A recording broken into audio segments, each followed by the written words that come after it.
जगभर इंधन संकटाची धग वाढते। इराणमधील युद्धामुळे गॅस आणि पेट्रोलचे दर वाढले आहेत। काही ठिकाणी गॅस सिलेंडरचा तुटवडा जाणवतोय। हॉटेल्स बंद पडतायत। अन्य छत्रांवरही त्याचा परिणाम दिसतोय। पण या संकटाच्या काळात महाराष्ट्रातलं एक ठिकाण पूर्ण देशासाठी आदर्श ठरतंय।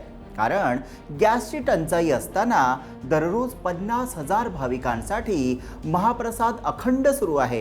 हे ठिकाण म्हणजे श्री गजानन महाराज संस्थान शेगाव। नेमकं कसं शक्य होतं हे चला समजून घेऊयात शेगावच्या आत्मनिर्भर मॉडेलची ही प्रेरणादायी कहाणी। नमस्कार, मी विहंग ठाकूर।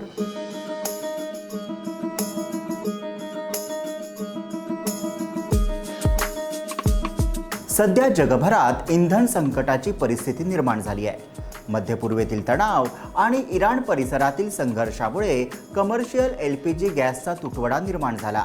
त्याचा परिणाम भारतातही जाणवत आहे। व्यावसायिक गॅस सिलेंडरचा तुटवडा निर्माण झालाय। अनेक हॉटेल्स आणि अन्य छत्रांना मोठा फटका बसतोय। काही ठिकाणी सेवा बंद झाली आहे, तर काही ठिकाणी खर्च कमी करावा लागतोय। मात्र महाराष्ट्रातील शेगाव येथे चित्र पूर्णपणे वेगळं आहे। इथे भक्तांची सेवा अखंड सुरू आहे। दररोज हजारो भाविक गजानन महाराजांच्या दर्शनासाठी येतात आणि दररोज तब्बल 50,000 भाविकांना पोटभर महाप्रसाद दिला जातोय, तेही कोणत्याही अडथळ्याशिवाय। या अखंड सेवेचं खरं रहस्य आहे संस्थानाचं मास्टर किचन। संस्थानाने अनेक वर्षापूर्वीच भविष्याचा विचार करून पर्यायी ऊर्जेचा वापर सुरू केला। आज इथे तब्बल 70% स्वयंपाक सौर ऊर्जेवर केला जातो। मंदिराच्या परिसरात बसवलेल्या अत्याधुनिक सोलर सिस्टीम आणि स्टीम बॉयलरच्या मदतीने मोठ्या प्रमाणावर अन्न शिजवलं जातं।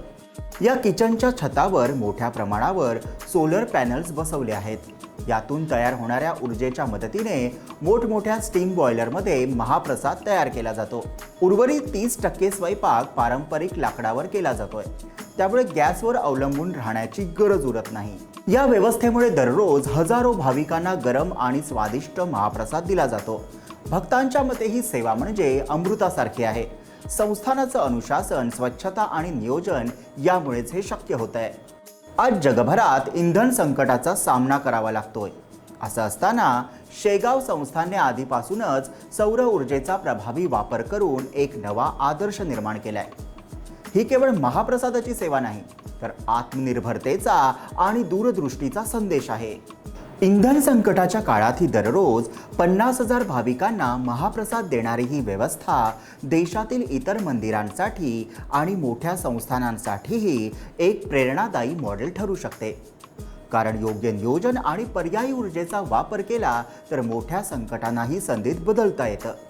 याविषयी तुमचं मत काय ते कमेंटमध्ये लिहा। व्हिडिओला लाईक करा, शेअर करा आणि आमच्या YouTube चॅनलला सबस्क्राईब करा।